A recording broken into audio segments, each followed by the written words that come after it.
जी बिस्मिल्लाहिर्रहमानिर्रहीम। हमने previous lectures पढ़े थे, उसमें था कि ट्रांसपोर्ट ऑफ ऑक्सीजन थी.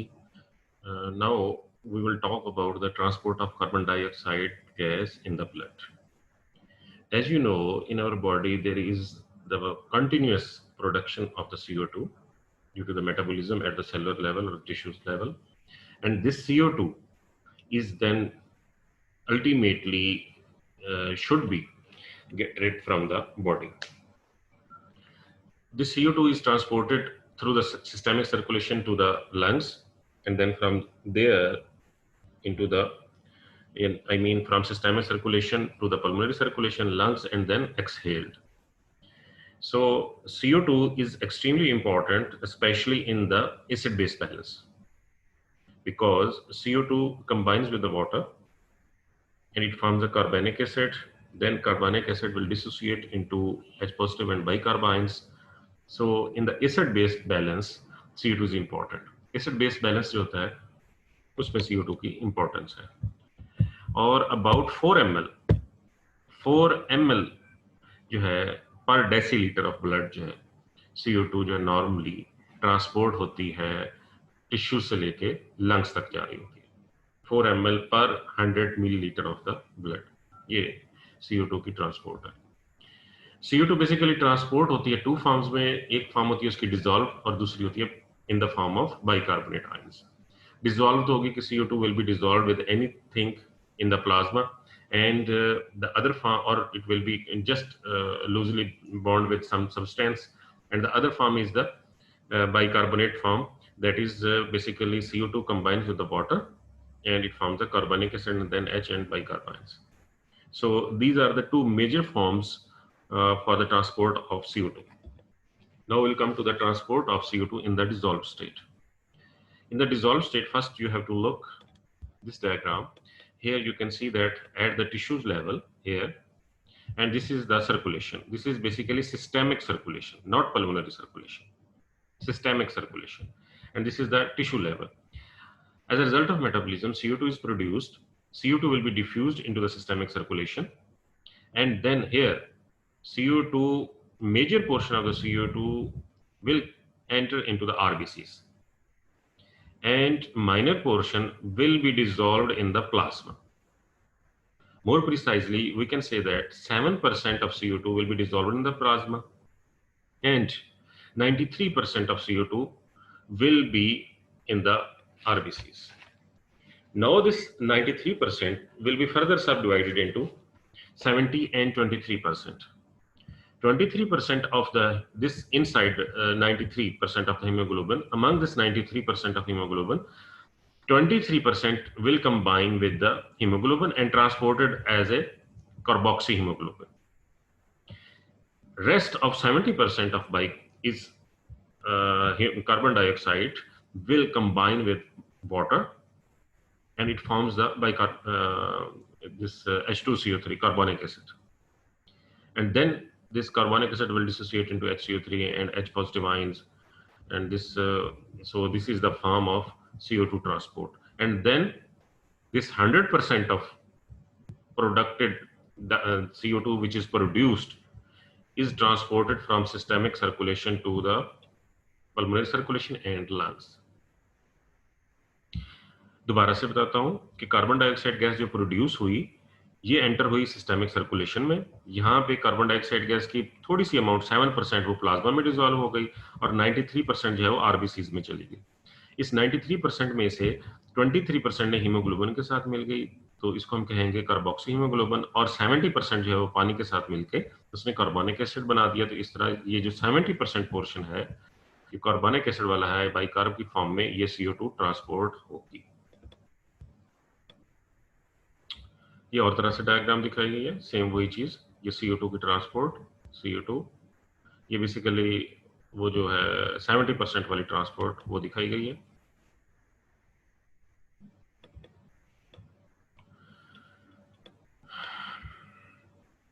अब आ जाते हैं कि PCO2 जो है partial pressure of carbon dioxide gas at the Venus and जो होता है वो 45 होता है और आर्टीरियल ब्लड पे 40 होता है. PCO2 40 होता है. ये नॉर्मल याद रखना है आपने कि जब भी हम आर्टीरियल ब्लड गैसेस करते हैं, जो पेशेंट्स होते हैं आईसीयू में स्पेशली, तो उनको डायग्नोज करने के लिए जब हम देखते हैं कि इनमें जो है एसिड बेस बैलेंस कैसा है आया, कि इनको कोई एसिडोसिस या एल्कोलोसिस तो नहीं है, तो उसके लिए हम करते हैं एबीजीज, उसको हम कहते हैं आर्टीरियल ब्लड गैसेस। तो आर्टीरियल ब्लड गैसेस जब मेजर करते हैं तो उसमें जो नॉर्मल लेवल होता है ना, उसमें हमने देखना होता है कि नॉर्मल लेवल कितना है। अगर PCO2 का लेवल नॉर्मल से बढ़ रहा हो, यानी 40 से ज्यादा है, तो अब नॉर्मल हो गया। तो इसलिए PCO2, ये एसिड बेस बैलेंस पे किसी और वक्त हम बात करेंगे आगे जब भी ये टॉपिक आया, तो ये मैं आपको डिटेल से बता दूंगा एसिड बेस बैलेंस जो है उसको कैसे करते हैं, एबीजीज को कैसे स्टडी करते हैं। ये I think in second year है, तो बड़ा इजी है, उसको सिर्फ कंसेप्ट हो तो देखो समझ आ जाती है। तो PCO2 जो है एट आर्टीरियल ब्लड लेवल पे वो होती है 40 और वीनस ब्लड लेवल पे 45 होती है। सो क्या हुआ कि CO2 जो dissolve in the fluid of the blood जो है एट 45 मिलीमीटर ऑफ Hg, यानी वीनस एंड पे ये हो गई 2.7 वॉल्यूम परसेंट, यानी 2.7 मिलीलीटर पर 100 ml ऑफ वीनस ब्लड, या 1 डेसीलीटर ऑफ ब्लड। और इसी तरह ये होगी 2.4 ml पर decilitre at the arterial blood, ये डिजॉल्व जो बात कर रहे हैं। तो जो डिफरेंस है वो 0.3 मिलीलीटर का है। अब ट्रांसपोर्ट आयन जो दूसरी है, पहली जो थी डिजॉल्व फॉर्म में, अब दूसरी आ गई कि transport of carbon dioxide gas in the form of bicarbonate after combination with the water. So this is the famous equation CO2 plus H2SO3 that is reversible in the presence of carbonic anhydrase that basically catalyze this reaction 5,000 times, and then carbonic acid is formed. This carbonic acid again dissociates into H positive ion and bicarbonate ions. Now 23% in most of the hydrogen ions inside the RBCs, हमने याद रखें कि वो पिछली diagram कि उसमें 7% तो वो डिजॉल्व थी प्लाज्मा में, और 93% जो है वो रेड ब्लड सेल में एंटर हो रही थी। अब 93% में से जो थी 70% जो है वो कार्बोनिक एसिड की फॉर्म में थी, और 23% जो है वो हीमोग्लोबिन की फॉर्म में थी। अब ये जो 23% थी हीमोग्लोबिन की फॉर्म में, उसके साथ फिर जो है मजीद ये जो 70% थी, जो यहाँ पे ये जो कार्बोनिक एसिड बना है, ये बना है basically 70% of portion of the carbon dioxide gas, and then it break down into H positive ion and HCO3 ions में। अब इसमें जो है जो H पॉजिटिव आयंस हैं, ये फिर फर्दर जो है ये भी हीमोग्लोबिन के साथ कंबाइन कर लेता है। तो अब ये जो आयंस हैं, अब इसमें ये होता है कि बहुत सारे जो आयंस हैं, अब इन्होंने डिफ्यूज होना है। ये देखें कि अब ये जो बाइकार्ब है, बाइकार्ब ये आरबीसीज में प्रोड्यूस हुआ, H पॉजिटिव आयन ने, जो ज्यादातर H पॉजिटिव आयन है उन्होंने हीमोग्लोबिन के साथ कंबाइन कर लिया। अब पीछे बच गया बाइकार्ब आयंस। अब बाइकार्ब आयंस ने क्या करना है कि इस बाइकार्ब आयंस ने क्लोराइड के साथ इसकी शिफ्टिंग होनी है कि अब ये बाइकार्ब आयन जो है it will move outside and chloride will move inside. Again ये CO2 वाटर के साथ कंबाइन किया, कार्बोनिक एसिड बना, कार्बोनिक एसिड डिसोसिएट हो गया H पॉजिटिव आयंस में और बाइकार्ब आयंस में। H पॉजिटिव आयंस का जो ज्यादातर पोर्शन है ये फिर हीमोग्लोबिन के साथ मिल गया, बन गया HHHB। और बाइकार्ब आयन जो है अब इन्होंने आरबीसी से आउटसाइड जाना है in exchange of one protein, एक यहाँ पे रोल प्ले करती है, in exchange of chloride ions. Okay जी, इसमें जो प्रोटीन होती है उसको हम कहते हैं बाइकार्बोनेट क्लोराइड कैरियर प्रोटीन, आसान, यानी बाइकार्बोनेट क्लोराइड कैरियर प्रोटीन। अब क्या होगा कि क्लोराइड कंटेंट जो है वीनस ब्लड में वो ज्यादा हो जाएगा एज कंपेयर टू द, क्योंकि वीनस एंड पे PCO2 ज्यादा है और आर्टेरियल एंड पे PCO2 कम है, यानी 40 है। तो इस को क्लोराइड कंटेंट जो वीनस रेड ब्लड सेल्स में ज्यादा होता है as compare to the arterial end, this is called as chloride shift phenomena, या क्लोराइड शिफ्ट कहते हैं ये, this is chloride shift.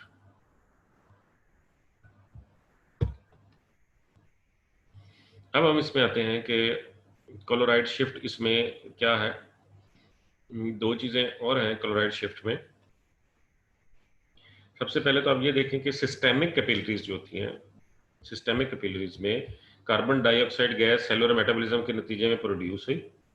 Carbon dioxide gas जो है उसने डिफ्यूज किया from the tissues to the plasma and RBCs, वो जो 7% और 93% वाला बात। रेड ब्लड सेल्स में वाटर और CO2 मिले, कार्बोनिक एसिड बना, कार्बोनिक एसिड डिसोसिएट हो गया H एंड बाइकार्बाइंस में। अब H पॉजिटिव आइंस जो हैं और बाइकार्बाइंस बन गए। उसके बाद बाइकार्बाइंस जो हैं वो डिफ्यूज हो गए tissue to the plasma through the chloride shift phenomena, के in exchange of the chloride, chloride ने मूव करना आरबीसीज के इनसाइड और बाइकार्ब ने आउटसाइड।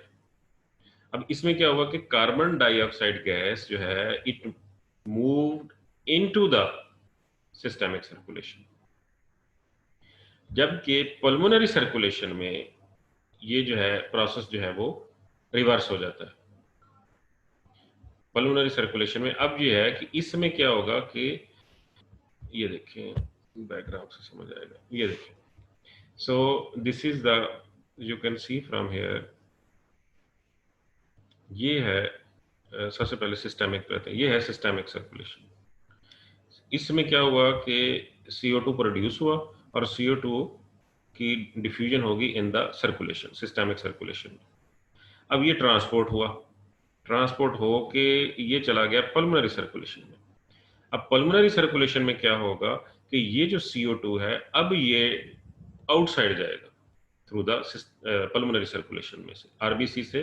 पहले सिस्टेमिक सर्कुलेशन में CO2 आरबीसी की तरफ इसने मूव किया था, अब CO2 ने आरबीसी से बाहर मूव करना है और फिर ये एल्वुलाई में आ जाएगा, यहां से ये एक्सहेल हो जाएगा। और क्लोराइड जो है, क्लोराइड का भी सेम CO2 वाली डायरेक्शन है कि chloride in exchange with the bicarb, chloride जो है वो आरबीसी के इनसाइड गया सिस्टेमिक सर्कुलेशन में, लेकिन in the pulmonary circulation, pulmonary circulation में क्लोराइड जो है ये भी बाहर चला गया आरबीसी से। आई थिंक आपको ये बात समझ में आ गई होगी। ये है chloride shift phenomena in exchange of the bicarb. अच्छा जी, अब ये जो है कि 70% of the carbon dioxide gas जो है, या 73% CO2 is transported from the tissues to the lung in the form of bicarb. और CO2 का वाटर के साथ जो कॉम्बिनेशन है ये रिवर्सिबल है कार्बनिक एनहाइड्रेज की प्रेजेंस में। एक ड्रग होती है उसको हम कहते हैं एसीटोजोलामाइड, ये अवेलेबल होती है। ये बेसिकली इसको हम कहते हैं कार्बनिक एनहाइड्रेज इनहिबिटर, यानी कि ये जो जो एंजाइम है जो CO2 और H2O को कंबाइन होके जो कार्बनिक एसिड बनती है, कार्बनिक एनहाइड्रेज, उसको ये इनहिबिट कर देता है। जब ये उसको इनहिबिट कर देगा एसीटोजोलामाइड, तो फिर क्या होगा कि CO2 की जो ट्रांसपोर्ट है इन द फॉर्म ऑफ कार्बनिक एसिड या बाइकार्ब वो बहुत ही कम हो जाएगी।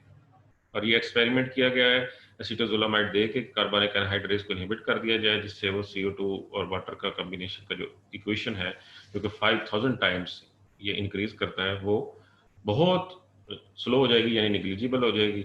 So as a result of that जो PCO थी वो 40 या 40 मिलीमीटर ऑफ Hg जो नॉर्मल होती है उससे बढ़ के 80 तक चली जाती है, 80 तक चली जाती है, क्योंकि अब CO2 की ट्रांसपोर्ट नहीं हो रही in the form of HCO3। Okay जी, नो CO2 का यही वाला इसी ये जो कॉम्बिनेशन है इसी तरह हीमोग्लोबिन के साथ होता है, कार्बोक्सी हीमोग्लोबिन बन जाती है और फिर यही हीमोग्लोबिन उसको कैरी करके, ये तकरीबन 23% है, यही जो है वो कैरी करके उसको लंग्स तक ले जाती है और फिर वहां से एक्सहेल हो जाती है। और एक और पॉइंट है कि बहुत स्मॉल अमाउंट ऑफ CO2 जो है वो प्लाज्मा प्रोटीन के साथ भी मिलके जो है वो CO2 ट्रांसपोर्ट होती है। Like oxyhemoglobin dissociation curve, here is carbon dioxide dissociation curve. Carbon dioxide dissociation curve भी हम देखते हैं ये क्या होती है। अब जैसे आपको पता है कि नॉर्मल PCO2 जो है वो आर्टेरियल एंड पे 40 है, वेनस एंड पे 45 है। तो अब ये देखें इस डायग्राम को, ये भी उसी तरह डिसोसिएशन कर्व है, but this is of the CO2. Here you can see that 0, 10, 20, 30, this is the carbon dioxide gas in the blood in percentage. And here is the PCO2. So when PCO2 is 40 और 45, ये जो 40 और 45 के दरमियान तकरीबन normal range हम इसको देख लेते हैं ना, कि आर्टीरियल पे 40 और उस पे 45, वीनस एंड पे अगर इकट्ठी कर लें, एवरेज निकाल लें तो यही बनती है 43, 44, 43 की। तो ये जो है, ये जो रेंज है, ये नैरो रेंज है नॉर्मल की, normal range of the CO2 40 से 45। जब PCO2 45 होती है तो अब यहाँ पे देखें कि इसकी वॉल्यूम परसेंटेज ये आती है तकरीबन 50। वो जो उसमें P50 था, इसी तरह इसमें ये जो है कार्बन डाइऑक्साइड गैस की जो वॉल्यूम परसेंट है वो है 50। ये बात याद रखनी है कि एट PCO2 40-45 कार्बन डाइऑक्साइड की जो वॉल्यूम परसेंट है ब्लड में वो होती है 50। अब ये क्या हुआ कि इसका मतलब क्या है कि नॉर्मल कंसंट्रेशन जो होती है CO2 की ब्लड में is equal to the 50 volume percent. अब इस 50 जो वॉल्यूम परसेंट है, इसमें सिर्फ 4 वॉल्यूम परसेंट जो है वो एक्सचेंज होती है। जब वो एक्सचेंज होती है तो हमारे पास क्या हो गया कि कार्बन डाइऑक्साइड गैस कंसंट्रेशन जो है उसमें 52 वॉल्यूम परसेंट राइज हो गया। As a result of that कि टिश्यूज में जो है ये वॉल्यूम परसेंट जो है वो फॉल करके 48% रह जाता है। ये है volume percent. Next is the Haldane effect, Bohr effect और हाल्डेन इफेक्ट। ये हमने बोहर इफेक्ट पहले ही पढ़ा था कि बोहर इफेक्ट ये है कि जब CO2 हीमोग्लोबिन के साथ अटैच होती है तो ऑक्सीजन को डिसोसिएट कर देती है। इसी तरह अब ये इसमें हाल्डेन इफेक्ट में ये होता है कि ऑक्सीजन जब अटैच होती है तो वो CO2 को डिसोसिएट कर देती है। ये है Haldane effect. When oxygen binds with the hemoglobin, carbon dioxide gas is released. This is called as Haldane effect. When carbon dioxide bind with the hemoglobin and oxygen is released, this is called as Bohr's effect. अब इन दोनों के दरमियान जो difference है थोड़ा सा, बात तो एक ही तकरीबन, लेकिन CO2 जब कंबाइन करेगी तो ऑक्सीजन डिसोसिएट हो जाएगी, जब ऑक्सीजन कंबाइन करेगी तो CO2 डिसोसिएट होगी। Haldane effect versus Bohr effect, इसमें देखिए कि ये है हाल्डेन इफेक्ट। हाल्डेन इफेक्ट में क्या होता है कि ऑक्सीजन जो है कंसंट्रेशन जो है it has affinity with the haemoglobin. So H for haemoglobin, A for affinity और एल्डेन मीन कार्बन डाइऑक्साइड, कि haemoglobin affinity for carbon dioxide gas. तो उसके नतीजे में कार्बन डाइऑक्साइड गैस जो है वो कि डिसोसिएट हो जाती है। जबकि बोहर्स इफेक्ट में क्या होता है कि how carbon dioxide gas effect with the haemoglobin affinity for the oxygen. Bohr's में क्या होगा कि oxygen hydrogen released in the tissues. कि बोहर्स इफेक्ट में कार्बन डाइऑक्साइड गैस जब हीमोग्लोबिन के साथ एफिनिटी करेगी तो ऑक्सीजन रिलीज होगी। हाल्डेन इफेक्ट में ऑक्सीजन हीमोग्लोबिन के साथ एफिनिटी करेगी तो CO2 रिलीज होगी। तो ये है माइनर सा एक हाल्डेन और बोहर्स इफेक्ट में डिफरेंस। बस ये इंपॉर्टेंट चीज़ है। बाकी change in blood acidity during CO2 transport ये थोड़ी होती है कि आर्टेरियल ब्लड pH जो है 7.35 to 7.45 है, और जैसे जैसे उसमें ब्लड में CO2 आती जाती है तो फिर कार्बोनिक एसिड बढ़ता जाता है, तो pH जो है वो उसकी फॉल करना शुरू कर देती है, यानी कि एसिडिटी होनी शुरू हो जाती है, लेकिन रहती नॉर्मल ही रेंज में है। तो ये हमारा फिनिश हो गया ट्रांसपोर्ट ऑफ द CO2। अब रेस्पिरेटरी एक्सचेंज रेशियो ये छोटा सा, normal transport of oxygen from the lungs to the tissue जो है वो तकरीबन 5 मिलीलीटर है, जबकि CO2 की जो ट्रांसपोर्ट है पर 100 ml ऑफ ब्लड जो है वो 4 मिलीलीटर है।